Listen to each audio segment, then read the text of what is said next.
Bonsoir les amis, bienvenue dans Face à Face. Ce soir nous accueillons Madame Karine avec un C. Sinaï Bossou, bonsoir. Bonsoir. Vous êtes nouvellement présidente de la Chambre de commerce et d'industrie de la Guyane et chef d'entreprise. Oui. Alors laissez-moi d'abord au nom d'ATV qui promeut l'égalité homme-femme de vous féliciter parce que vous êtes la première femme présidente de la Chambre de commerce. J'espère pas la dernière en tout cas. Espérons-le aussi. On a entendu parler d'un audit que vous souhaiteriez faire sur la Chambre de commerce. Qu'est-ce qui se passe? C'est un désaveu par rapport à M. Gabriel?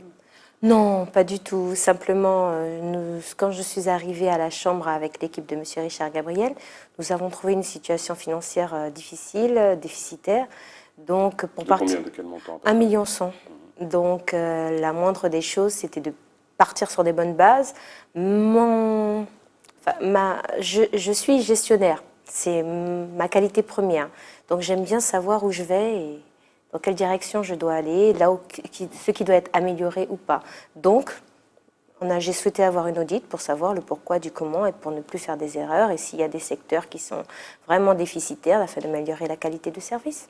Comment se porte globalement, en attendant les résultats de cet audit, la Chambre de commerce? Situation très difficile puisque nous avons déjà eu 37% depuis 2012 des recettes fiscales. De moins? Ouais, de moins. Et la perte du grand port maritime en janvier 2013.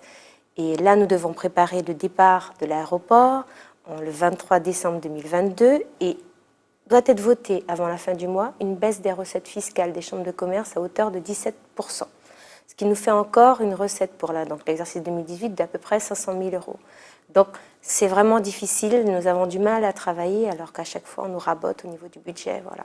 Alors comment on peut avoir, parce que vous étiez quand même un petit peu au fait de cette situation, avoir une politique volontariste et ambitieuse quand on connaît la réduction quasi obligatoire de la voilure de la Chambre de commerce? Les 17%, là, c'est nouveauté, hein, ça vient de nous tomber dessus. Oui, pendant la campagne, il n'y avait rien. Non, aucune idée. Donc là, justement, nous nous battons pour voir au moins que l'outre-mer soit épargné de cette réduction budgétaire et rappeler aux gens de la métropole quelle est l'importance de la Chambre de commerce. Parce que je pense que dans les nouveaux élus, beaucoup ne savent pas quelles sont les fonctions d'une chambre de commerce et d'industrie. Ils découvrent. On est pédagogique ici sur ATV, pour nos téléspectateurs, en quelques mots. Alors nous faisons l'appui, l'aide, le conseil aux entreprises et aux filières en matière économique. Nous faisons de la formation pour les chefs d'entreprise, des salariés et des jeunes Guyanais. Nous avons une mission qui est d'expertise par rapport à la problématique économique que nous fournissons donc aux élus, au gouvernement, enfin, les personnes qui en veulent la nécessité. Et puis nous travaillons toujours aussi sur les zones d'activité parce que nous souhaitons faire des zones d'activité. En Guyane, celle qui est en cours, c'est les zones d'activité à Félix-Éboué. Donc des aménagements pour que les jeunes chefs d'entreprise et autres puissent s'installer. Parce que ce qui manque en Guyane, souvent, se sont plaints durant cette campagne quand ils ont fait le terrain, qui souhaitent s'implanter mais ne trouvent pas les structures adéquates pour s'installer. Donc nous mettons une MAE à disposition des bureaux pour les jeunes chefs d'entreprise pour qu'ils puissent avoir un endroit fixe, recevoir leur courrier. Voilà. Donc tout ça, ce sont des choses qu'on souhaite améliorer. Et ça, c'est le but de la Chambre de commerce. L'appui en priorité, la formation. Voilà. On va aborder les sujets peut-être qui fâchent très rapidement, mais est-ce que les salariés permanents de la Chambre de commerce ont à craindre un plan social? Je ferai en sorte que non. Puisque là, l'objectif prioritaire, c'est de rassurer déjà une grande partie, parce que sur les 34 millions de budget que nous avons, 24 millions, ça concerne déjà l'aéroport. Donc le gros travail va être fait, c'est surtout au niveau du transfert de compétences de l'aéroport au 23 décembre 2022. Donc il faut rassurer les salariés. Je ne pense pas, en tout cas je n'envisage pas que ce transfert se fasse avec des réductions d'effectifs. Donc nous travaillons donc nous devons déjà les rassurer, et puis continuer la mission qui est, parce que l'aéroport, c'est l'entrée et la sortie de la Guyane. Donc, il y a toujours beaucoup d'investissements parce que nous devons remettre l'aéroport en état de fonction. Donc, il y a les pistes, les charges à bagages, il y a encore beaucoup de choses, de provisions à faire pour que tout fonctionne. Voilà. La dernière fois, j'ai discuté avec un chef d'entreprise, je tairai son nom, qui fait partie de votre liste et qui m'a dit, bon, moi, je me suis mis parce que quand même, j'ai un avantage indu, c'est la carte gratuite de l'aéroport. Est-ce que ce n'est pas ces petits avantages cumulés qui... En tout cas, moi, c'est pas mon avantage à moi. D'accord. Parce que 70% des personnes qui ont choisi d'être président de la Chambre de commerce, 70%, quand ils sont retournés à leur lieu de travail, il n'y avait plus de société. Et moi, il est hors de question que je dépende de quoi que ce soit de la Chambre de commerce. Donc, pour moi, c'est du bénévolat. La preuve, j'ai renoncé à ma voiture de fonction, puisque le président a un droit à une voiture de fonction. J'ai renoncé afin qu'ils aient 2 voitures de service pour qu'ils puissent assurer et partir dans toute la Guyane. L'indemnité présidentielle aussi? Présidentielle, je ne suis pas présidente. Non, mais présidente de la Chambre de commerce, vous êtes présidente. Je ne sais même pas à quel montant est cette indemnité. À l'heure d'aujourd'hui, je ne l'ai pas encore perçue. Je ne sais pas ce que c'est. Un peu plus de 1 000 euros. Bon, donc, on va dire que par rapport au fait que moi, j'ai renoncé à ma voiture, les allées-venues, je ne pense pas que c'est ça qui va changer. En tout cas, si j'attends sur ça pour vivre au quotidien, ça va être difficile de payer mes charges. Il n'y a pas de fumée d'usine entre Saint-Georges et Saint-Laurent en passant par Cayenne. Êtes-vous favorable au projet Montagne d'Or? Pour le moment, je dirais mi-figue, mi-raisin. Pour une raison très précise, la semaine dernière, nous avons souhaité les recevoir. Donc le mardi, nous les avons reçus.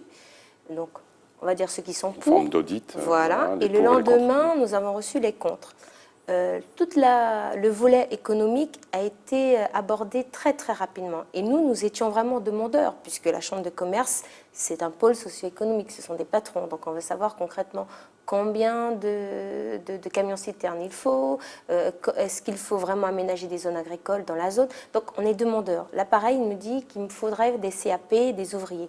La Chambre de commerce, nous faisons de la formation. Donc quel type de CAP? De telle manière est-ce que nous recherchons les filières? Non, nous n'avons pas eu de réponse concrète. Ça restait encore très global, très flou. On va dire. Donc ils nous ont promis de revenir au mois de novembre avec un volet plus axé sur l'économie, de telle manière à ce que nous puissions nous positionner clairement sur Montagne d'Or. On a une double visite importante qui s'annonce, celle du président de la République et celle du président de la Commission européenne, M. Juncker et Macron. Qu'en attendez-vous? Savoir où on en est clairement au niveau des accords de Guyane, leur rappeler la volonté, puisque quand les Guyanais se sont mobilisés en mars-avril, l'éducation, la santé, la sécurité, c'était les 3 points d'axe.